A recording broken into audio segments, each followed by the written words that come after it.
آج کل اسرائیل کے یہودی ایک بینر اٹھاتے ہیں، اس پہ لکھا ہوتا ہے دی خیبر واز دی لاسٹ چانس، خیبر ہمارا آخری موقع تھا جب تم جیت گئے تھے، اب نہیں جیت سکتے۔ اور رب ذوالجلال والاکرام کی باغی قوم ہے، بغاوت ان کے جینز میں شامل ہے، اور بزدل قوم ہے، اور آپس میں لڑنے والی، دل ان کے ٹوٹے ہوئے ہیں، مفاد پرست قوم ہے، سود خور قوم ہے، کمزور ہے۔ لا یقاتلونکم جمیعا، مل کر تمہارے ساتھ لڑائی نہیں کر سکتے، الا فی قری محصنۃ، یا بختر بند میں بیٹھ کے کریں گے، یا اونچے اونچے جہازوں میں بیٹھ کے کریں گے، سامنے آ کے نہیں کر سکتے، او من وراء جدر، یا دیوار کی اوٹ میں کریں گے۔ اور آپ جانتے ہیں کہ پچھلے ایک ہفتے پہلے G20 کا اجلاس ہوا، اس میں روس اور رشیا اور چائنا نہیں گئے، اور اس میں امریکہ، برطانیہ اور سارا یورپ اور سعودیہ اور نہ جانے کون کون آئے، اور بڑے انہوں نے پھوٹیں ماری اور کہا کہ تم سی پیک نکال رہے ہو نا، ہم ممبئی سے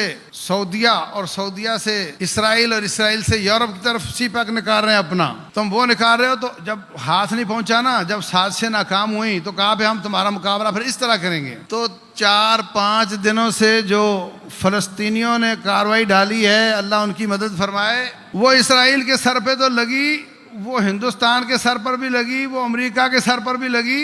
وہ شیخ چلی کی طرح جو انہوں نے خاندان بنایا تھا نا کہ یہ مزدوری کروں گا، اس کے بعد میں انڈا خریدوں گا، انڈے کے بعد مرغی ہوگی، مرغی کے بعد بکری ہوگی، بکری کے بعد گائے ہوگی، میرا ریوڑ ہوگا، ریوڑ بیچ کے شادی کروں گا، پھر میرے بچے ہوں گے، تو وہ مٹکا گر گیا تو سارا خاندان تباہ ہو گیا۔ یہ حال ہوا ہے ان سارے لوگوں کا ان مجاہدوں کی اس کارروائی کے ساتھ۔ اسلامک اسکالر مفتی محمد یوسف تیبی حفظہ اللہ تعالی، فاضل مدینہ یونیورسٹی۔ اعوذ باللہ السمیع العلیم من الشیطان الرجیم۔ یا قوم ادخلوا الارض المقدسة التي كتب الله لكم ولا ترتدوا على ادباركم فتنقلبوا خاسرین۔ محترم سامعین اور سامعات، اللہ تبارک و تعالی نے زمین کے کچھ زمان اور کچھ مکان بابرکت بنائے ہیں۔ جو زمانے بابرکت ہیں وہ جیسے رمضان ہے، جیسے آخری عشرہ ہے، جیسے لیلۃ القدر ہے، جیسے حج کے دن ہیں، اور جو جگہیں اور مکان اللہ تعالیٰ نے بابرکت بنائے ہیں ان میں حرمین کی سرزمین ہے اور بیت المقدس کی سرزمین ہے، شام کی عمومی طور پر سرزمین ہے۔ شام جو اس زمانے میں تھا اس میں بیت المقدس کے ساتھ ساتھ کچھ علاقے اردن کے، کچھ سوریہ کے، کچھ سعودیہ کے، یہ سارے علاقے کو شام کہا جاتا تھا۔ تو رسول اللہ صلی اللہ علیہ وسلم نے احادیث میں بھی اور اللہ تبارک و تعالی نے قرآن حکیم میں بھی ان علاقوں کو بابرکت کہا ہے، ان علاقوں کو مقدس کہا ہے۔ بہت زیادہ تاریخ کے واقعات بھی ان سے متعلق ہیں، اور بہت زیادہ آئندہ آنے والے واقعات بھی اس سے متعلق ہیں۔ تو تاریخ میں رسول اللہ صلی اللہ علیہ وسلم فرماتے ہیں کہ سب سے پہلا گھر جو زمین پر اللہ کا بنا ہے وہ بیت اللہ ہے، اور دوسرا گھر بیت المقدس ہے۔ پوچھنے والے نے پوچھا کہ ان کے بیچ میں کتنا وقت ہے، تو کہا 40 سال ہیں۔ تو یہ آدم علیہ السلام کے زمانے میں دونوں گھر بنے ہیں، اور بعد میں حالات کیسے ہوئے، بیت اللہ بھی گر گیا، بیت المقدس بھی، تو اس کی دوبارہ بلڈنگ کھڑی کی ہے۔ حضرت ابراہیم علیہ السلام نے بیت اللہ کی، اور حضرت داؤد علیہ السلام اور ان کے بیٹے سلیمان علیہ السلام نے دوبارہ ان کی بلڈنگ کو کھڑا کیا ہے۔ اور رسول اللہ صلی اللہ علیہ وسلم نے فرمایا جو مکہ مکرمہ میں حرم پاک میں نماز پڑھتا ہے، بیت اللہ مسجد حرام میں نماز پڑھتا ہے، اس کو ایک نماز کا 1,00,000 گنا اجر ملتا ہے، اور جو میری مسجد مسجد نبوی میں نماز پڑھتا ہے اس کو 1,000 نماز کا اجر ملتا ہے، اور بیت المقدس میں نماز پڑھنے سے 4 گنا اجر مسجد نبوی میں ملتا ہے، تو اس کا مطلب 1000 کا چوتھا حصہ 250 نماز کا اجر ہوا۔ یہ صحیح حدیث ہے، جو باقی معروف ہیں وہ صحیح نہیں ہیں۔ اور تاریخ میں یہ بات بھی ہے کہ رب ذوالجلال نے بہت زیادہ انبیاء کو اس علاقے میں مبعوث فرمایا۔ شام کی سرزمین انبیاء کی سرزمین کہلاتی ہے۔ ابراہیم علیہ السلام بھی شام گئے، داؤد سلیمان علیہ السلام بھی، یوشع بن نون بھی، موسیٰ علیہ السلام بھی شام جانا چاہتے تھے، مگر ان کی قوم اس وقت جو یہودی تھے وہ مانے نہیں۔ فرعون کے ڈوب جانے کے بعد مصر سے نکلو تو فلسطین اور مصر کے درمیان کوہ طور بھی ہے اور صحرائے سینا بھی ہے۔ اگر آپ میپ پر نیٹ پر میپ پر لکھیں کوہ طور تو آپ کو وہ فوراً وہاں لے جائے گا، صحرائے سینا لکھے تو وہاں لے جائے گا۔ یہ بہت بڑا صحرا ہے، اور جو مصر میں لوگ رہتے ہیں وہ اپنے آپ کو ابنائے نیل کہلاتے ہیں، نیل کا بیٹا، ابن نیل۔ اور جو اس صحرا میں رہتا ہے وہ ابن سینا کہلاتا ہے، جس کو آپ ابن سینا بولتے ہو۔ اس صحرا میں جب پہنچے کچھ کھانے دانے کا انتظام نہیں تھا، پیاس بھی لگ رہی تھی۔ اللہ تبارک و تعالیٰ نے موسیٰ علیہ السلام سے فرمایا اضرب بعصاک الحجر، کسی پتھر پر ڈنڈا مارو۔ ڈنڈا مارا تو 12 چشمے پھوٹ پڑے۔ 12 قبیلے تھے بنی اسرائیل کے، 12 چشمے پھوٹ پڑے۔ اس سے لگتا ہے کہ ان کی آپس میں بڑی لگتی ہے۔ ہاں، جب سمندر کو پھاڑنا تھا تو 12 راستے بنے۔ اگر آپس میں صلح ہو تو ایک راستے سے بھی سب گزر سکتے ہیں۔ تو اتنا تھوڑا ہے کہ سمندر میں راستہ بن گیا ہے، ہر قبیلے کے لیے الگ چاہیے آپ کو۔ اور جب پانی کی باری آئی تو 12 چشمے نکلے۔ اللہ فرماتے ہیں تحسبهم جميعا وقلوبهم شتى، آپ کو دیکھنے میں یہ اکٹھے نظر آتے ہیں مگر ان کے دل آپس میں نہیں ملتے ہیں، یہ ایک نہیں ہیں، یہ ایک دوسرے کے خلاف ہیں۔ تو پانی کا انتظام ہو گیا تو بولے کھانے کا انتظام چاہیے، تو من اور سلوہ نازل ہوا۔ من سلوہ نازل ہوا کھانے کے لیے۔ بولے یہاں گھر نہیں، دھوپ بہت لگتی ہے۔ وَظَلَّلْنَا عَلَيْهِمُ الْغَمَامَ، اللہ تعالیٰ نے ایک بادل کی ڈیوٹی لگا دی کہ تو نے ہر وقت ان کو سایہ کرنا ہے۔ اب اللہ تعالیٰ نے فرمایا کہ بیت المقدس میں داخل ہو جاؤ، اس کو فتح کرنا ہے۔ کہنے لگے ہم تو نہیں جائیں گے۔ ان فیہا قوما جبارین، اس میں بڑے جابر لوگ رہتے ہیں۔ وَإِنَّا لَن نَدْخُلَهَا حَتَّى يَخْرُجُوا مِنْهَا، جب تک یہ نہیں نکل جاتے ہم نہیں جائیں گے۔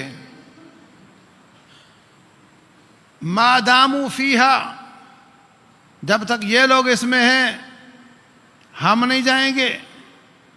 فَإِن يَخْرُجُوا مِنْهَا فَإِنَّا دَاخِلُونَ. ان کو نکالو، علاقہ کلیئر قرار دو، پھر ہم جائیں گے اس میں. دیکھو ڈٹائی کہ کوئی فوج اپنے کمانڈر سے کہے کہ علاقہ کلیئر کرواؤ پھر ہم اس میں جائیں گے. تم کس بیماری کا علاج ہو بھائی؟ اگر علاقہ میں نے کلیئر کروانا ہے تو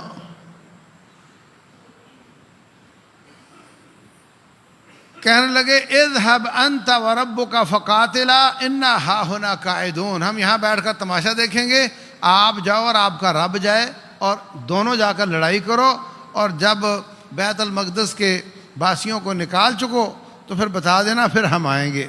یہ کوئی ضعیف روایتیں نہیں پڑھ رہا ہوں، قرآن کی آیات ہیں. اتنے ڈھیٹ سے وَيَا قَوْمِ ادْخُلُوا الْأَرْضَ الْمُقَدَّسَةَ الَّتِي كَتَبَ اللَّهُ لَكُمْ. اس مقدس زمین میں چلے جاؤ، یہ اللہ تعالیٰ نے تمہارے لیے لکھ دی ہے.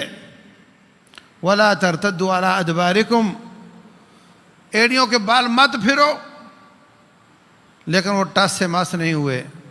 پھر اللہ تعالیٰ نے سزا دی کہ وہ اسی صحرائے سینا میں گھومتے رہے.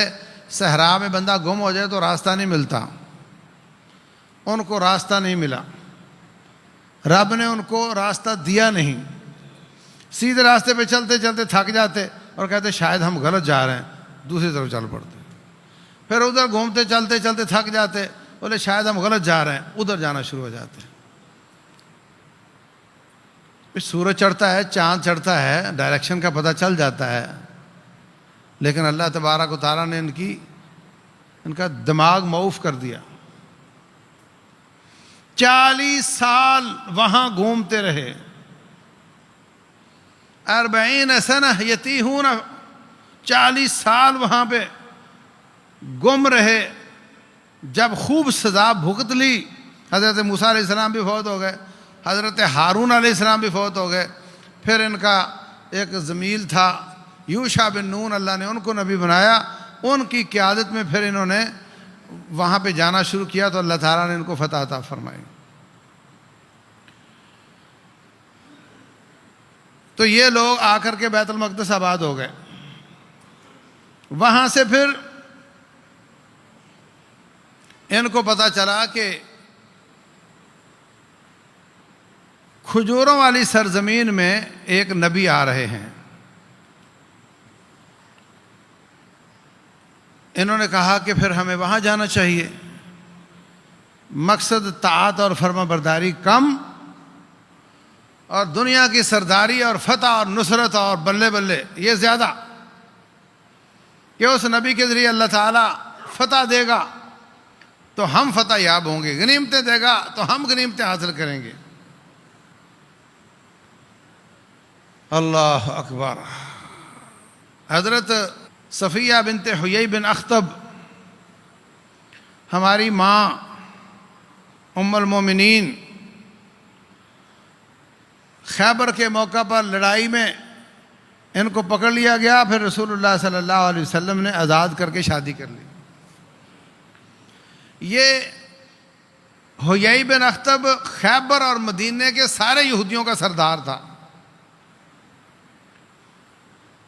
جب رسول اللہ صلی اللہ علیہ وسلم آئے تو حضرت صفیہ فرماتی ہیں میں چھوٹی سی تھی، ابا مجھے جب بھی گھر آتے میں چمڑ جاتی، بڑا پیار کرتے. تو ایک دن چاچے کو میرے والد نے کہا کہ آؤ چلے مدینہ جا کر دیکھیں کہ جو نبی آیا ہے یہ سچا ہے یا نہیں. جا کر دیکھا، چیک کیا، سوالات کیے، جوابات لیے. واپس آئے تو میں بھاگ کر دروازے کی طرف بھاگی کہ مجھے ابا اٹھائیں گے، پیار کریں گے، لیکن ابا نے نہ مجھے اٹھایا نہ پیار کیا. میں مایوس ہو کر ان کے پیچھے پیچھے، غصہ، حالت خراب، بیٹھ گیا. چاچا کہتا ہے بھائی جان پھر جو ہم نے دیکھا اس کے بارے میں کیا تبصرہ ہے آپ کا؟ کیا یہ نبی ہماری کتابوں کے مطابق سچا ہے؟ بولے ہاں بالکل سچا ہے. زمین سے ایک تنکا اٹھا کر کہتا ہے اس تنکے جتنا بھی شک نہیں ہے کہ یہ نبی سچا ہے، یہ وہی ہے جس کے ہم انتظار میں آئے تھے، لیکن کہتا ہم اس کی بات نہیں مانیں گے، ہم اس پر ایمان نہیں لائیں گے۔ بھائی کہتا ہے یہ تو رب کا چناؤ ہے، کہتا ہے یہ ہماری برادری سے نہیں ہے، اللہ نے ہمارے ابا کو چھوڑ کے ہمارے تایا کی اولاد کو کیوں پسند کیا نبی بھیجنے کے لیے؟ ان کے ابا حضرت اسحاق علیہ السلام اور ان کے تایا حضرت اسماعیل علیہ السلام، یہ ان کی برادری سے کیوں آیا؟ یہ ہماری برادری سے کیوں نہیں؟ ہم نہیں مانیں گے۔ کہتا ہم لڑیں گے، ہم لڑیں گے۔ اللہ تعالیٰ نے ہمارے سر سے تاج اتار کر ان کے سر پہ رکھ دیا ہے۔ وہ سمجھتے تھے کہ دین کے ساتھ ہی تاج ہے، دین کے ساتھ ہی حکومت ہے، دین کے ساتھ ہی چدراہٹ ہے، دین کے ساتھ ہی عزت ہے، دین کے ساتھ ہی غنیمت ہے، دین کے ساتھ ہی سب کچھ ملتا ہے۔ ہمارے ہاں دین اور دین والوں کی جو اس وقت قدر و قیمت ہے اس کا آپ اندازہ لگا لیں۔ اگر یہ زمانہ ہوتا تو کہتے تو کیا ہے، مطلب جس طرح ہمارے ہاں ہم کہہ دیتے ہیں کہ مولوی صاحب ان کی برادری سے ہے تو کیا فرق پڑتا ہے، لیکن وہ سمجھتے تھے کہ نہیں، دین سچا ہے تو یہی غالب ہوگا اور ہم مغلوب ہوں گے، انہی کی مدد ہوگی، ہم ان سے لڑیں گے۔ ایسا ہی ہوا۔ بنو نذیر، بنو قینقاع، بنو قریظہ کو قتل کر دیا گیا، باقی دونوں کو نکال دیا گیا، وہ خیبر چلے گئے۔ پھر خیبر پر حملہ ہوا، خیبر فتح ہوا، اور اس فتح میں حضرت صفیہ باقی غلاموں لونڈیوں کے ساتھ پکڑی گئیں، نبی صلی اللہ علیہ وسلم کے حصہ میں آئیں۔ پہلے ایک اور صحابی کے حصہ میں آئیں، پھر صحابہ اکرام نے کہا کہ چودھری کی اور سردار کی بیٹی یہ سردار کے پاس جانی چاہیے، تو اللہ تبارک و تعالیٰ نے ان کو ہماری ماں بنا دیا۔ تو یہ وہ قوم ہے جو اس انتظار میں یہاں بیٹھے ہوئے تھے۔ رسول اللہ صلی اللہ علیہ وسلم حج کے موقع پر، جب ہجرت سے پہلے حج کے موقع پر حاجیوں کو دعوت دیتے تھے۔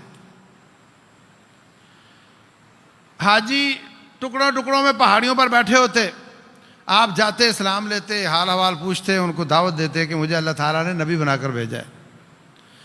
جب مدینے والوں کے یثربی لوگوں کے پاس پہنچے تو ان میں سے ایک کہتا ہے، لو بھائیو، یہ تو بڑی مزے کی بات ہے، یہودی عراق چھوڑ کر، شام چھوڑ کر مدینہ میں آ کر اس لیے آباد ہوئے تھے کہ جو نبی آئے گا اس کی اطاعت ہم کریں گے، اور اس کی مدد کے ساتھ رب کی مدد ہوگی، اور رب کی مدد کے ساتھ ہم باقیوں کے ساتھ لڑیں گے اور ہم فتح یاب ہوں گے، اللہ ہمارے ساتھ ہوگا۔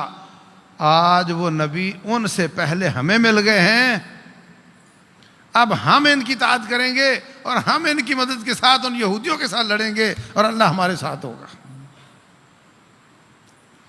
انہوں نے دیر ہی نہیں لگائی، فوراً کلمہ پڑھ لیا۔ پہلے سال 12 آئے، اگلے سال تقریباً 72 آئے۔ پہلے کو بیعت عقبہ اولیٰ کہتے ہیں، دوسرے کو بیعت عقبہ ثانیہ کہتے ہیں۔ عقبہ، جمرہ عقبہ، جو بڑا شیطان ہے اس کے ساتھ جو پہاڑی ہے اس کے نام سے ہے، تو وہاں پر یہ بیعت ہوئی تھی، اور 72 لوگ آئے، اور ساتھ ہی انہوں نے کہا حضرت آپ ہمارے پاس تشریف لے آئیں، ہم اپنی جانوں پر کھیل کر آپ کی حفاظت کریں گے۔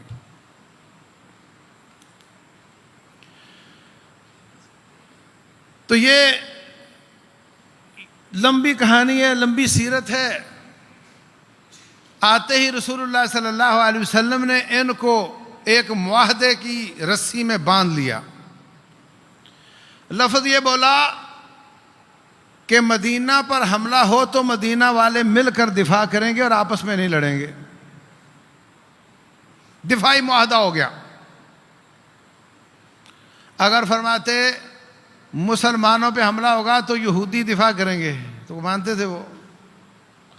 یہ بصیرت والے الفاظ ہیں. یہ انٹرنیشنل ڈپلومیٹک جو پروٹوکولز ہیں ان کو یہاں سے ہدایت لینی چاہیے. الفاظ کا چناؤ. فرمایا مدینے والے مل کر دفاع کریں گے. اور یہ تو معلوم تھا کہ کسی پر باہر سے حملہ نہیں ہونا، حملہ تو ہم پر ہونا ہے. مدینے میں یہودیوں پر کس نے حملہ کرنا ہے باہر سے، اور انصاریوں پر کس نے باہر سے حملہ کرنا ہے؟ آپس میں لڑتے تھے، باہر سے کس نے حملہ کرنا ہے؟ بہت کم چانس تھے ان کے. اور یہ معلوم تھا کہ مکے والے مجھے وہاں بھی نہیں چھوڑیں گے، اس لیے جاتے ہی میثاق مدینہ کیا اور یہ لفظ بولے کہ مدینہ والے مل کر مدینے کا دفاع کریں گے اور آپس میں نہیں لڑیں گے. بدر ہوئی مکہ والوں کے ساتھ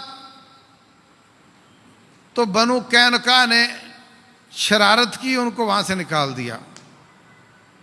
احد ہوئی مکہ والوں کے ساتھ تو بنو نذیر نے شرارت کی اور ان کو نکال دیا. احزاب ہوئی مکہ والوں کے ساتھ اور اوروں کے ساتھ بھی، اور اس کے ہوسٹ ہی بنو قریظہ تھے، وہ بلائی بنو قریظہ نے تھا. ان کی غداری پر ان کو ذبح کر دیا گیا. تو اس طریقے سے مدینہ یہودیوں سے پاک ہو گیا. پھر یہ خیبر گئے تو خیبر پر حملہ کر کے وہاں سے ان کو نکالا نہیں گیا، بلکہ وہ زمینیں جو فتح کی تھیں وہ ساری ان کو کرائے پر دے دی گئیں. ان کو کرائے پر وہ زمینیں دے دی گئیں. اب اپنی زمینوں پر یہ مزارے بن گئے. آج کل اسرائیل کے یہودی ایک بینر اٹھاتے ہیں، اس پہ لکھا ہوتا ہے دی خیبر واز دی لاسٹ چانس. خیبر ہمارا آخری موقع تھا جب تم جیت گئے تھے، اب نہیں جیت سکتے. اور رب ذوالجلال والاکرام کی باغی قوم ہے، اللہ تعالیٰ کے ساتھ بغاوت کرنے والی قوم ہے. بغاوت ان کے جینز میں شامل ہے، اور بزدل قوم ہے، اور آپس میں لڑنے والی، دل ان کے ٹوٹے ہوئے ہیں، مفاد پرست قوم ہے، سود خور قوم ہے، کمزور ہے. لا یقاتلونکم جمیعا، مل کر تمہارے ساتھ لڑائی نہیں کر سکتے. الا فی قری محصنۃ، یا بختر بند میں بیٹھ کے کریں گے، یا اونچے اونچے جہازوں میں بیٹھ کے کریں گے، سامنے آ کے نہیں کر سکتے.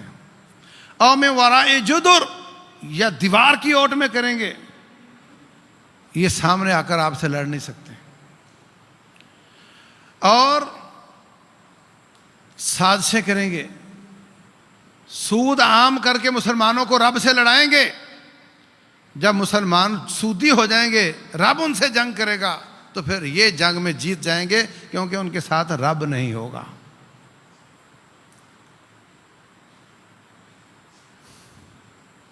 تو عزیز بھائیوں، یہ بھی تاریخ شام سے متعلق ہے. اور رسول اللہ صلی اللہ علیہ وسلم کی معراج، سبحان الذی اسری بعبدہ لیلا من المسجد الحرام الى المسجد الاقصى الذی بارکنا فیہا. اللہ تعالیٰ نے روٹ طے کیا. اسلام کی ابتدا مکہ سے ہوئی، اس امت میں اسلام کی ابتدا مکہ سے ہوئی، اور انتہا جا کر کے شام میں ہوگی. ابتدا مکہ سے ہوئی، انتہا شام میں ہوگی. کیسے؟ رسول اللہ صلی اللہ علیہ وسلم فرماتے ہیں کہ جب فتنوں کا دور ہوگا تو اس وقت ایمان شام میں ہوگا. جب دور فتنوں کا ہوگا اس وقت ایمان شام میں ہوگا. ایک زمانہ آئے گا دنیا کے بلاک بن جائیں گے. ایک بلاک عراق کا ہوگا، ایک بلاک یمن کا ہوگا، ایک بلاک شام کا ہوگا، اور تم لوگ شام والے بلاک میں شامل ہو جانا. نہ جانے یہ کب ہوگا. اور رسول اللہ صلی اللہ علیہ وسلم نے جو روٹ آپ کی معراج کا ہے وہ بھی یہی ہے. ابتدا اسلام کی مکہ سے، آپ مکہ سے نکلے، شام پہنچے، بیت المقدس پہنچے، وہاں پر رب ذوالجلال والاکرام نے تمام انبیاء اکرام کو لا حاضر کیا. نماز کا وقت ہوا تو فرمایا وہ امامت میں نے کی، اس لیے آپ امام الانبیاء ہیں. وہاں سے اٹھا کر آسمانوں پہ رب لے گیا. معراج کا واقعہ لمبا واقعہ ہے، تو یہ تاریخ بھی اسی شام سے متعلق ہے. اور لفظ کیا استعمال کیے؟ الی المسجد الاقصی الذی بارکنا حولہ، جس کے چاروں طرف اللہ تعالیٰ نے برکت فرمائی. اور حضرت سلیمان علیہ السلام کے بارے میں قرآن میں اللہ فرماتے ہیں کہ ان کے لیے ہوا چلتی تھی اس زمین کی طرف جس میں ہم نے برکت فرمائی. تو یہ بابرکت بھی ہے اور مقدس بھی ہے، قابل تقدیس بھی ہے اور باعث برکت بھی ہے. حضرت سلیمان علیہ السلام کا وہاں پایا تخت تھا. انہوں نے جنوں سے یہ بیت المقدس دوبارہ تعمیر کروائی تھی. آج بھی اس کے تہہ خانے میں جو بڑے بڑے پتھر ہیں وہ انسان نہیں اٹھا سکتے. اور پھر سارا ایمان بھی اس طرف چلا جائے گا اور میدان محشر بھی شام میں ہی لگے گا. ساری زمین سے ایک آگ نکلے گی اور وہ آگ لوگوں کو سمیٹے گی. رسول اللہ صلی اللہ علیہ وسلم فرماتے ہیں کہ وہ آگ تبیت معہم حیث باتوا، وہ آگ پوری زمین پر پھیلے گی، لوگوں کا پیچھا کرے گی. جب لوگ جہاں لوگ سو جائیں گے وہاں وہ آگ رک جائے گی. جب جاگیں گے تو پھر ان کے قریب آئے گی تو ڈر کر بھاگیں گے. اس طریقے سے ایک آگ نکلے گی اور ساری زمین کے لوگوں کو شام کی سرزمین میں جمع کرے گی اور وہاں پہ محشر ہوگا. دجال پوری زمین میں پھیلے گا اور وہ 4 جگہوں پہ نہیں جا سکے گا: بیت اللہ، مسجد نبوی، بیت المقدس اور طور. 4 جگہوں کے علاوہ ہر جگہ جائے گا اور لوگوں کو گمراہ کرے گا. اور بیت المقدس کے پاس باب لد ہے، اس باب لد کے پاس حضرت عیسیٰ علیہ السلام اس کا مقابلہ کریں گے اور اس کو پکڑ کر، بلکہ اس کو دیکھ کر ہی وہ پگھل جائے گا، تباہ ہو جائے گا، برباد ہو جائے گا. تو یہ جو آنے والے واقعات ہیں وہ بھی شام کے ساتھ متعلق ہیں، بیت المقدس کے ساتھ متعلق ہے. یاجوج ماجوج آئے گی، وہ بحیرہ تبریہ کا پانی پی جائے گی. بحیرہ تبریہ بھی اسی علاقے میں موجود ہے. دجال حضرت تمیم داری اس کو ملے تھے، رسول اللہ صلی اللہ علیہ وسلم کے پاس آئے تھے. صحیح مسلم کی حدیث ہے، کہتے ہیں ہماری کشتیاں ہم چلا رہے تھے، مچھلیاں پکڑ رہے تھے، طوفان آیا، ہمیں نہیں معلوم کدھر لے گیا. ایک جزیرہ تھا، وہاں ہم گئے. ایک جانور تھا جس کا پتہ نہیں چلتا تھا اس کا منہ کدھر ہے. اس نے کہا اندر جاؤ. اندر گئے تو ایک شخص زنجیروں میں جکڑا ہوا تھا. اس نے ہم سے سوال کیے، کیا فلاں علاقے کے باغ کی کھجوریں ابھی تک پھل دے رہی ہیں؟ بولے ہاں. تو کہا ایک وقت آئے گا وہ پھل نہیں دیں گی. کہا فلاں علاقے کا کنواں اس میں پانی ہے؟ بولے ہاں. تو کہا ایک زمانہ آئے گا اس میں پانی نہیں رہے گا. یہ جتنے سوال دجال نے کیے تھے وہ بھی سارے ارض شام کے قریب کے علاقے ہیں. اور حضرت عیسیٰ علیہ السلام اتریں گے دمشق میں، سفید منارے کے پاس اتریں گے. وہ سفید منارہ بھی شام میں ہی ہے اور وہ آج بھی سفید منارہ موجود ہے، اور وہ کسی مسجد کا منار نہیں ہے، ویسے ہی منار ہے. 2 فرشتوں پر ہاتھ رکھ کر وہ اتریں گے. ان کے سر سے پانی کے قطرے گر رہے ہوں گے موتیوں کی طرح، اور وہ اتریں گے.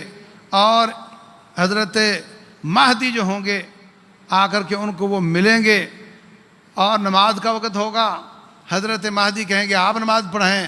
وہ کہیں گے آپ نماز پڑھیں، حضرت مہدی نماز پڑھائیں گے، حضرت عیسیٰ ان کے پیچھے پڑھیں گے، اور وہ پھر جہاد و قتال کریں گے، صلیب کو ختم کر دیں گے، سارے یہودی عیسائی ان پر ایمان لے آئیں گے، خنزیر ختم کر دیں گے، اور پھر ہندوستان کے غزوہ ہند کے لوگ بھی ان کے ساتھ ملیں گے، پوری زمین کی 2/3 پاپولیشن تباہ ہو جائے گی، ان لڑائیوں میں ختم ہو جائے گی، اور 1/3 باقی بچے گی، اور ان کے ساتھ حضرت مہدی 7 سال حکومت کریں گے، اور اس میں اللہ تعالیٰ برکات نازل کرے گا۔ ایک جانور کا دودھ 10 لوگوں کے لیے پیٹ پالنے کے لیے کافی ہو جائے گا، ایک انار 10 لوگوں کے لیے پیٹ بھرنے کے لیے کافی ہو جائے گا، ہر طرف سے برکات آئیں گی، اللہ تبارک و تعالیٰ زمین کو عدل کے ساتھ بھر دے گا، بعد اس کے کہ یہ ظلم کے ساتھ بھر چکی ہوگی۔ جب ظلم شدت اختیار کرے گا تو پھر وہ آئیں گے اور اس دنیا کو عدل کے ساتھ بھریں گے، 1/3 زمین کے لوگ ان کا مقابلہ کریں گے، 1/3 وہ ان کا ساتھ دیں گے، اور 1/3 نیوٹرل ہوں گے، وہ بھی تباہ ہو جائیں گے۔ تو میرے عزیز بھائیوں، یہ سارے واقعات کا تانا بانا اسی سرزمین کے ساتھ جڑتا ہے۔ سوریا میں جو شام کا حصہ ہے، سوریا میں لڑائی ہوئی، آپ اندازہ لگائیں، روس اس میں آ گیا، چائنا اس میں آ گیا، برطانیہ اس میں آ گیا، فرانس اس میں آ گیا، امریکہ اس میں آ گیا، پڑوسی سعودیہ یا ایران یا یہ تو آئے ہی، پوری دنیا کے بڑے بڑے بدماش اس میں آ گئے، سب اس علاقے کی اہمیت کو سمجھتے ہیں۔ اور ابھی آپ دیکھیں، یہ جو سرزمین ہے، حضرت عمر بن خطاب رضی اللہ عنہ کے زمانے میں ابو عبیدہ بن جراح رضی اللہ تعالیٰ عنہ کی جہادی کارروائیوں کے نتیجے میں اس وقت وہاں عیسائی آباد تھے، انہوں نے کہا جی ہم لڑنا نہیں چاہتے، آپ اپنے امیر المومنین کو بلائیں، ہم ان کو بیت المقدس کی چابیاں دیتے ہیں۔ 5 صدیاں مسلمانوں کا اس پہ قبضہ رہا، اس کے بعد جناب عیسائیوں نے تھوڑا قبضہ کیا، پوری دنیا کے عیسائی مل کر آئے، انہوں نے قبضہ کر لیا۔ پھر غالباً 1167 ہے یا 2-4 سال آگے پیچھے ہیں، صلاح الدین ایوبی رحمہ اللہ نے صلیبی جنگیں لڑ کر عیسائیوں کو تباہ برباد کیا اور بیت المقدس کو دوبارہ فتح کیا۔ پھر یہ مسلمانوں کے پاس رہا، کبھی اس پر بابلی آتے رہے، کبھی عراقیوں نے قبضے کیے، کبھی مصر نے کیے، برطانیہ نے کیے۔ پھر 1948 میں امریکہ، برطانیہ، فرانس سب نے مل کر دیکھا کہ یہاں پہ جو جاتا ہے اس کو زمین بہت قیمتی ہے، علاقہ بہت اہمیت کا حامل ہے، اور ہماری کتابیں بھی یہی بتاتی ہیں، مسلمانوں کی کتابیں بھی یہی بتاتی ہیں، علاقہ بڑا اسٹریٹجیکل ہے، اس پہ قبضہ تو رکھنا چاہیے، مگر ہم سے جان نہیں دی جاتی، تو آپ ایسا کرو یہودیوں کو آباد کر دو، ان کو کہو تمہارے ابا کا علاقہ ہے، وہ وہاں آباد ہو جائیں گے، قبضہ ہمارا رہے گا، اور مریں گے تو وہ مریں گے۔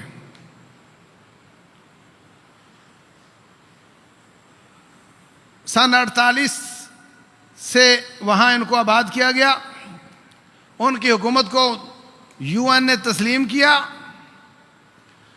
پھر 1967 میں شدید لڑائی ہوئی چاروں طرف عربوں کے ساتھ، اور پوری دنیا کفر نے اس کا تعاون کیا، نتیجے میں وہ بڑھتا گیا اور تقریباً 80% فلسطین پر قابض ہو گیا، 78% اسرائیل قابض ہے، اور تقریباً 22% پہ مسلمان آباد ہیں۔ اور پھر 3-4 سال پہلے 2017 میں تقریباً ٹرمپ نے کہا کہ اب ہم اپنا سفارت خانہ تل ابیب سے بیت المقدس میں منتقل کر رہے ہیں، وہ یہودیوں کا دارالحکومت بن گیا ہے۔ یہ سب کچھ ہوتا رہا۔ مسلمان، پاکستان کے مسلمان کا مسئلہ کشمیر کا ہے، عربوں کا مسئلہ فلسطین کا ہے، یہ تصور دیا گیا، جبکہ وہ امت اسلامیہ کے مسئلے ہیں۔ وہ بھی ہمارا مسئلہ ہے، یہ بھی ان کا مسئلہ ہے، اور دونوں مسئلے ان کی دنیا داری میں رکاوٹ بنے ہوئے ہیں۔ اور یہاں والے چاہتے ہیں کہ پاکستان کو کشمیر نہ ملے، چائنا چاہتا ہے کشمیر ان کو نہ ملے، مگر مسئلہ کشمیر حل ہو جائے۔ کیوں؟ اس لیے کہ سی پیک نکلتا ہے گلگت سے، اور وہ ایجنسی کشمیر کا حصہ ہے۔ کشمیر 3 ٹکڑوں کا نام ہے، ایک لداخ، ایک جموں اور ایک کشمیر، اور یہ جو گلگت بلتستان یہ لداخ کا حصہ ہے۔ وہ ہمارا کھڑا ہو جائے اور کشمیری وہ مظلوم رہیں، غلام رہیں، اور میرا سی پیک سیدھا ہو جائے۔ اس لیے وہ دباؤ ڈالتا ہے، عسکری تنظیموں کے خلاف بھی دباؤ ڈالتا ہے، اور اکنامک کے حساب سے بھی دباؤ ڈالتا ہے کہ چھوڑو، بھول جاؤ اس کو، اپنا الو سیدھا کرو، اپنا سی پیک سیدھا کرو۔ اسی طریقے سے فلسطین میں وہ عربوں کو کہتے ہیں کہ تم اسرائیل سے ہاتھ ملاؤ، اس کو قبول کرو، اس کو تسلیم کرو، چھوڑو فلسطینیوں کو، رہیں مغلوب، رہیں غلام، وہ جانے ان کا مسئلہ جانے، تم اپنا الو سیدھا کرو۔ اور آپ دیکھتے ہیں کہ پچھلے سالوں میں امارات اور بحرین نے تسلیم کر لیا، چائنا، رشیا، پاکستان کا سی پیک نکلتا ہے وہاں سے، اور وہ ہوتے ہوتے جاتا ہے گوادر اور کراچی، اور چائنا کہتا ہے وہاں سے میں اتنی بڑی پائپ لائن کھینچ رہا ہوں کہ اس میں مطلب اس کا جو اس میں انسان کھڑا ہو سکتا ہے، لمبے سے لمبے قد والا بھی کھڑا ہو سکتا ہے۔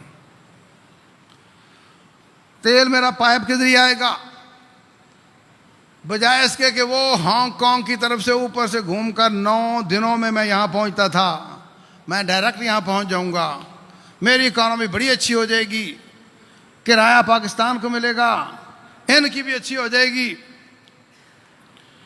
تو امریکہ اس کے دونوں سروں پہ شرارتیں کرتا ہے، کبھی تو وہاں کے آغا خانیوں کو کھڑا کرتا ہے کہ تم کھڑے ہو کر اپنے وطن کا مطالبہ کرو، تو اگر وہاں سے وہ کھڑے ہو کر کامیاب ہو جائیں، اللہ نہ کرے، تو سی پیک کی ابتدائی ختم ہو جائے گی۔ اور کبھی بلوچوں کو کھڑا کرتا ہے کہ تم کھڑے ہو، اور جہاں پہ اس نے ختم ہونا ہے وہ ان کے پاس نہ رہا تو بھی کام ختم ہو جائے گا۔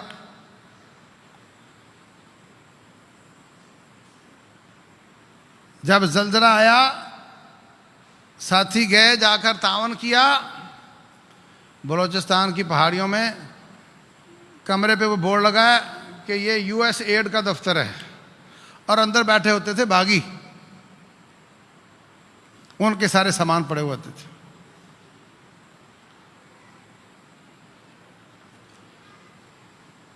اور آپ جانتے ہیں کہ پچھلے 2 ہفتے پہلے G20 کا اجلاس ہوا، ہاں، اس میں روس اور رشیا اور چائنا نہیں گئے، اور اس میں امریکہ، برطانیہ اور سارا یورپ اور سعودیہ اور نہ جانے کون کون آئے، اور بڑے انہوں نے پھوٹیں ماری اور کہا کہ تم سی پیک نکال رہے ہو نا، ہم ممبئی سے سعودیہ اور سعودیہ سے اسرائیل اور اسرائیل سے یورپ کی طرف سی پیک نکال رہے ہیں اپنا، ہم اپنا سی پیک نکال رہے ہیں بھائی، اپنا ایک راستہ نکال رہے ہیں تجارتی، تم وہ نکال رہے ہو۔ تو جب ہاتھ نہیں پہنچا نا، جب سازشیں ناکام ہوئیں تو کہا کہ ہم تمہارا مقابلہ پھر اس طرح کریں گے۔ تو 4-5 دنوں سے جو فلسطینیوں نے کارروائی ڈالی ہے، اللہ ان کی مدد فرمائے، وہ اسرائیل کے سر پہ تو لگی، وہ ہندوستان کے سر پر بھی لگی، وہ امریکہ کے سر پر بھی لگی۔ وہ شیخ چلی کی طرح جو انہوں نے خاندان بنایا تھا نا کہ یہ مزدوری کروں گا، اس کے بعد میں انڈا خریدوں گا، انڈے کے بعد مرغی ہوگی، مرغی کے بعد بکری ہوگی، بکری کے بعد گائے ہوگی، میرا ریوڑ ہوگا، ریوڑ بیچ کے شادی کروں گا، پھر میرے بچے ہوں گے، تو وہ مٹکا گر گیا تو سارا خاندان تباہ ہو گیا۔ یہ حال ہوا ہے ان سارے لوگوں کا ان مجاہدوں کی اس کارروائی کے ساتھ۔ یہ سارے سٹپٹا رہے ہیں، اور اللہ کے ان شیروں نے 2 سال تیاری کی، اور آپ اندازہ لگائیں کہ اسرائیل کی ایجنسیوں سے اپنے آپ کو چھپا کے رکھنا کہ وہاں ہر دوسرا آدمی ان کا ایجنٹ نظر آتا ہے، معلوم نہیں کون کون ایجنٹ ہے، اپنے سارے کام ان سے چھپا کے رکھنا، رازداری رکھنا، اور اس کے بعد پھر ایک دم اتنی اعلیٰ لیول کی تیاری کرنا اور پھر وہ حملہ کرنا، یہ بہت بڑی بات ہے۔ پوری فلسطین کی تاریخ میں ایسا کبھی نہیں ہوا جس طرح بڑا سرپرائز ان کو اس دفعہ ملا ہے۔ ان کی ایجنسیاں فیل، ان کی فوج فیل، ان کی پولیس فیل، تباہ و برباد ہو گئے۔ اور یہ فلسطینیوں نے نہیں کیا، یہ میرے رب نے کیا ہے۔ اللہ تبارک و تعالیٰ فرماتے ہیں وَإِذْ تَأَذَّنَ رَبُّكَ لَيَبْعَثَنَّ عَلَيْهِمْ إِلَى يَوْمِ الْقِيَامَةِ مَن يَسُومُهُمْ سُوءَ الْعَذَابِ۔ میرے رب نے فیصلہ کیا ہے قیامت تک ان یہودیوں پر ایسے لوگوں کو بھیجتا رہوں گا جو ان کو دردناک عذاب دیں گے۔